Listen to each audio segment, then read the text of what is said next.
Hindi ka nila gusto? Edi, Denma. Alam mo yung nakakapagod? Yung paulit-ulit mong ipinapaliwanag kung sa sarili mo pa lang maiintindihan ka na ng mga tao. Hello, hello, hello. Hello Philippines, hello world.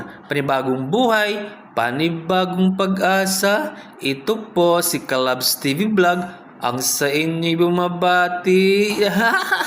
Chawot, aray ko. Decided na kaagad kung sino ka sa paningin nila. Kahit anong bait mo, kahit anong effort mo, may masasabi at masasabi pa rin sila. At minsan, habang pilit mong kinukuha yung approval nila, unti-unting nawawala naman ang peace mo. Real talk. Hindi lahat ng tao ma-appreciate ka. Hindi lahat nakikita yung tunay mong puso. At okay lang yon. Kasi hindi mo trabaho na kumbinsihin ang bawat taong mali. Ang tingin sa'yo, mature ka na.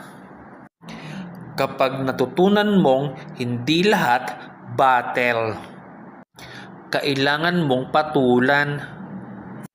Hindi lahat ng issue kailangan mong sagutin.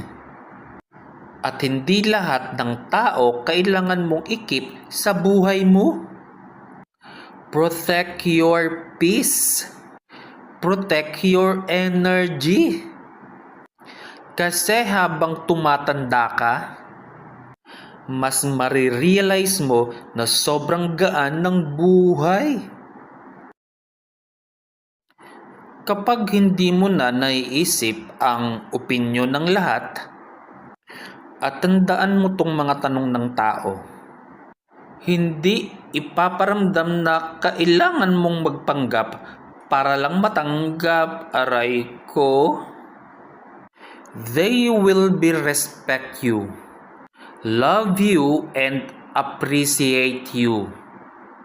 Kahit hindi perfect. So kung ayaw sa'yo, edi hayaan mo. Hindi kailangang ipilit ang sarili mo sa mga taong sarado ang isip tungkol sa'yo. Mas importante ang peace of mind kaysa approval ng ibang tao, aray ko. Chawot!